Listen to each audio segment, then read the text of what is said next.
Hi, I'm Reid, editor of the Edison Report, and I am here at Light and Building with Mark Lien, who is the industry relations consultant with IES and the president of his own company, Augmented Reality. Augmented illumination. Augmented illumination, like I said. Okay, off to a great start. All right, Mark, welcome. Thank you. And the name of this video series is A Journey Through Light. It's new, and Mark is the guinea pig here. And Mark, instead of talking about all the many things that you're doing now, we want to talk about how you got here. So let's start in college, and we're going to kind of work our way to Dubai. Okay. So I'm less comfortable talking about my personal life than lighting, so that's all the reason to do it. Okay, yes, exactly. Push myself out of my comfort zone. I'll get to lighting very quickly, but I'll start earlier, I think. If I look back and reflect on how I got involved in lighting and what I'm doing now, there were pivotal people along the way. It's all about the people that I've worked with, and people that have spent time with me and mentored me and said things that resonated over my entire career. And the first one really was in 5th grade. I had to think back on this, Randy, but it was 5th grade. I had a librarian, and every week we got to go to the library, in the school library, small library, to pick out a book. And I wasn't interested in reading at all. But the librarian asked me some questions. Well, what kind of movies do you like? What do you watch on TV? Right. And I said, something of Westerns or whatever, and she said, I have a book for you. And I developed a relationship with this woman that most people thought was pretty gruff. But every time I'd go, she'd have a new book for me. She said, I think you'd like Dr. Dolittle. And she hands me another book. And after I read a couple of these, I was a lifelong reader. Got it. And so every time I go to a new city now, because of her, I believe, first thing I do is get a library card. Often before I get a new driver's license in a new state, I go to the library. And I still do. Most of it's digital now, but I still do. And in school, there were a few people that also shaped my career. I think in junior high school, I was getting to be a bit of a delinquent. I hung out with... I'm shocked. I was hanging out with the wrong crowd, Randy. And I had an English teacher who forced me to write a journal every day. And she would take it from me and review it every day to make sure I was writing. And this is middle school? This is junior high school. Okay. Yeah. I know the school structure's changed a bit, but this would be 8th grade. Right. And she insisted that I take a typing class. Okay. Now, to this day, the keyboard's still the same, and it has helped me all my life, but so is the writing. This woman was this teacher, and a lot of people didn't like her, but she was so engaged with me that when I left that junior high school, she made an appointment with the principal of the high school I was going to, drove there, and told him to take care of me and to watch out for me. Interesting. So he pulls me out of class. In the first week I'm there, just a shy and nervous kid, and he pulls me out. The principal coming to get you, that's a big deal. Pulls me right out in front of everybody else, and he takes me out in the hall and he says, we're looking for good things from you. He tells me that she had come to talk to him. I didn't even know. Okay. Set the expectations high at a young age. So while I was in that high school, I had a journalism instructor. I had her for 2.5 years there. Okay. And I took journalism in college as well, but I had her for 2.5 years. And she personally mentored me. She taught me how to interview. Valuable skill, correct? It is. I don't have it, but yes, it is important. And it's a communication skill. Right. And so was writing. And she refined all of my writing skills. She was brilliant. And journalism at the time, unlike today, was one of the most trusted professions in the country. Sure. And that's what I thought I was going to do, was go into journalism. But those people in particular, I think they really shaped my career path. So I've been writing ever since, and And you'd say that's one of your skill sets, one of your I best say skill it sets. is. I mean, I write Right. for LD&A magazine now for 15 years, a regular Right. column, and it seems to be well received because they ask me back. Sure. And I've written presentations for every CEO I've worked with. Okay. And I've written articles for them under their name many times. Okay. So let's get to some of those, but let's talk a little bit about college and then where you started. So I'm an autodidact, much like David Okay. Laura was. Okay. I've taken a lot of college courses and I have industry certifications, but I didn't ultimately graduate from any college courses. I never knew that. Yeah, it's true. And I never knew that. what I did was I was a self-learner with a tremendous amount of mentoring from people. And that mentoring didn't stop when I got into lighting, it only continued. So what happened there is I had simple jobs in the first place. You attended the session I did in Detroit. And Yes. that's what got me excited about doing this series. Well, I flipped burgers and I managed a burger chef in a fast food place and, delivered papers, things like that. But then I signed up with Kmart to run their camera department. I learned about color.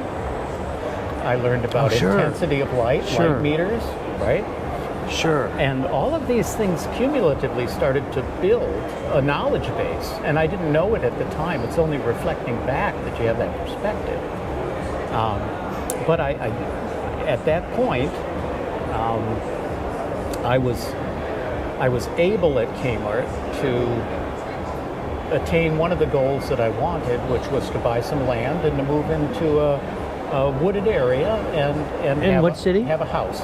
This was in the thumb of Michigan, Carsonville, Michigan. Okay. Very small rural area. 800 and some people lived there. But my mother had bought a house near there years before just to kind of go to for vacations and things. And so I bought 20 acres and I built a house there. I was able to move with Kmart into their home centers, which they were just starting. And you may remember there was when the home centers first started, Randy, there was Home Depot. I don't know the Lowe's that even started yet. Okay. But the national home centers were just starting. Okay. Forest City, there were ones that have all gone out of business. Kmart's went out of business too, ultimately, but they were the largest retailer in the world when I was with them. And they built a builder's square. And what happened there for me was I was trained by professionals on all of the components that go into a building. So windows, lumber, plumbing, electrical, you name it. And lighting was part of my turf as well. So it all cumulatively was helpful later in my lighting career. So when I left Kmart, I went to a electrical distributor to run their showroom. It was a big change for me. And again, this is Michigan. This is Michigan. I was in Port Huron, Michigan. I was outside of my comfort zone doing this. Right. But there were a number of reasons that I wanted to. So I took over from a gentleman who was running this showroom who wanted to step out and run his own business. And he was going to be a piano tuner. That's what he wanted to do. But he knew lighting, I thought, really well at the time because I didn't know anything about lighting. And so he trained me. And the reps that came in, and I have a lot of respect for good reps. They took me under their wing, some of them. I mean, I traveled with some of these reps and their kids. And they treated me often like, these are life lessons. And I'm teaching my kids. Soak it in, And they taught me about lighting. And I got to meet the most influential people at the time in the residential lighting field. The CEO of Kichler, have lunch with him, Hinckley. I knew these people then because of my mentor, Jim Jenkins, who was an amazing individual in Michigan. He was a rep.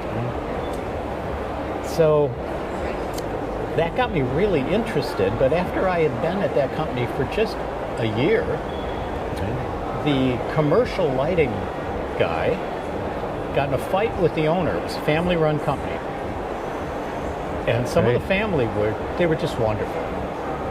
And I think there were 7 of them when I started. A few of them died while I was working there, but there were 7 of them. And so Butch was his name, and I liked him, and we'd gotten along really well for the last year. Gets in a fight with the boss. I called him that night and I said, "Butch, are you okay?" Right. And I'm like in my early 20s, and he goes, "Mark, I'm not going back. Oh, we've had words, can't take it back, I'm not going back." Okay. But he said, "You should apply for my job. You can do it. And if you need help, I'll help you." Interesting. And so I walked in the next day to one of the Campbells, and I said, "If you like, I can take over the commercial work." I talked to Butch. I can take that job over, and I'll continue to do what I'm doing. Well, that's an offer they couldn't refuse. Sure. Right?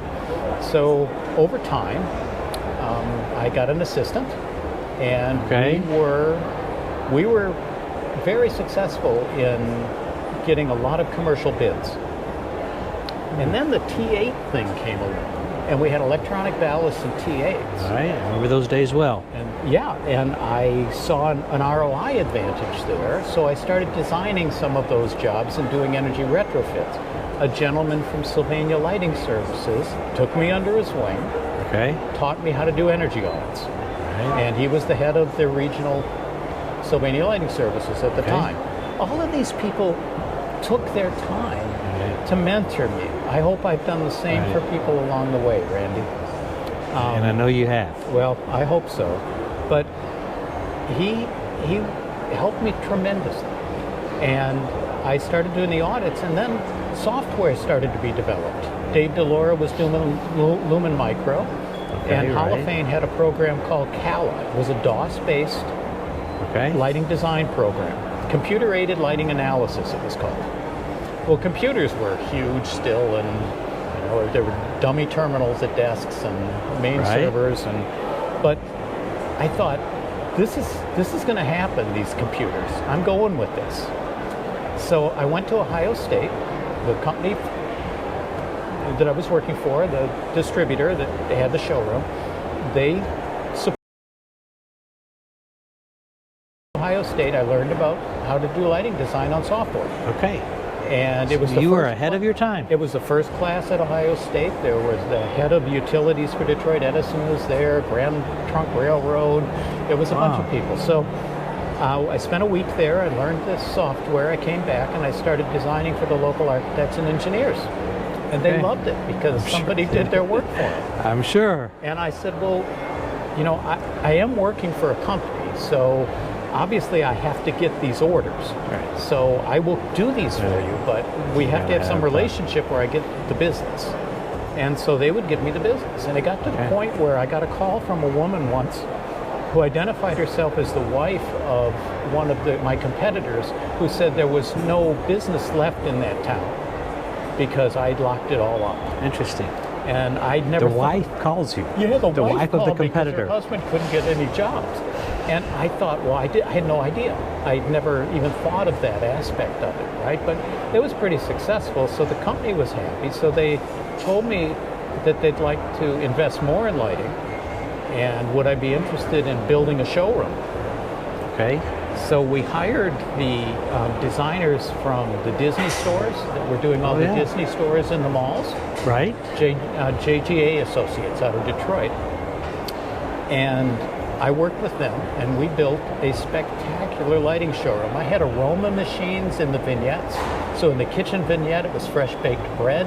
In the landscape vignette, we had Bose sound nature calls, nature noises, and aroma, ocean scents going on the aroma machines. It was spectacular. We had fiber optics everywhere. You were really ahead of your time. I'd like to think so, but I was enjoying it, and they were funding it. So I was really happy. So at that point, a gentleman came in from the IES. And he was actually working for Lithonia. His name was Don Cantor. And Don said to me, he said, Mark, you need to join the IES. And I said, well, what is that? And he explained it to me, and he said, I'm on the Progress Report committee, and I want you on the committee, and I will sponsor you and tell them they need to bring you on. He said they've never had a distributor before, I don't think, but they should have you. And I was selling more Lithonia for my rep than anyone else in that area at the time. So they were stocking stuff for me and everything. So that's prompted him to think maybe this guy knows something. And I probably thought I knew more than I did. But he got me on the Progress Report. What year? Do you know what year? I joined IES in 1988. I came on the Progress Report in 1991. Okay, my goodness. It's been a while. And the Progress Report has a lot of people that have been on it for decades. That's true. That's true. And John Green being, I think, our longest. And also someone who's been a mentor to me and a friend over the years, and good individual. But on Progress, well, my first year, we had over 1,000 people in the ballroom, and they put me out as a speaker and a gorilla. I wore a gorilla costume with Edwin Rambush from Rambush Lighting. I remember Rambush. Yep. So I was a gorilla in one of the skits, and I was the speaker reading the script. Okay. Well, at that point, I switched to writing the scripts with John and a couple other people, and I've been writing them ever since, and I still do. Wow. So that got me involved in IES. But once I got in IES, opportunities the door just opened for me. And the chair of the Progress Committee called me up and he said, I've got an educational center in Chicago for Cooper lighting called The Source. Right. And I would really like to have you come and teach here. But first, you've got to pass the interview process, which is extensive, and you've got to meet with my staff and make sure they're okay with you. And I said, okay. Now, I was nervous. I'd be leaving this house in the middle of the woods in Michigan and going to big Chicago. If I may, I think Elk Grove Village. Was it Elk Grove Village? And was it Jonathan Hollander? Oh, John Hollander and I presented together. Okay, because I went to The Source. Yeah. Elk Grove Village. John Hollander was running it at the time. And John passed the torch to Nat Drucker, who's the one that hired me. I remember Nat. You bet. Nat, sure. Also a brilliant man. And John was great. And so I worked closely with Nat. Okay. And the funny thing, Don Cantor had asked me to work at Lithonia. And I talked to my wife, and neither of us wanted to go to Georgia because we lived in Michigan, and there was a stigma about the South, and we didn't want to go. And after a year in Elk Grove Village, Nat comes in and he goes, oh yeah, Peachtree City. We're moving to Peachtree City. Okay. And he says, in about a year's time, he said, I'm going to have to go down there and spend a year building the new facility, and would you run this one? And I said, sure.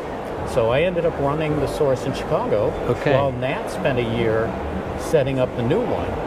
And I worked with him. He did plans for it and ran them by me, which was really kind. And I had some input, but he built a beautiful facility, and it remains, I believe, the best training facility currently operating right now.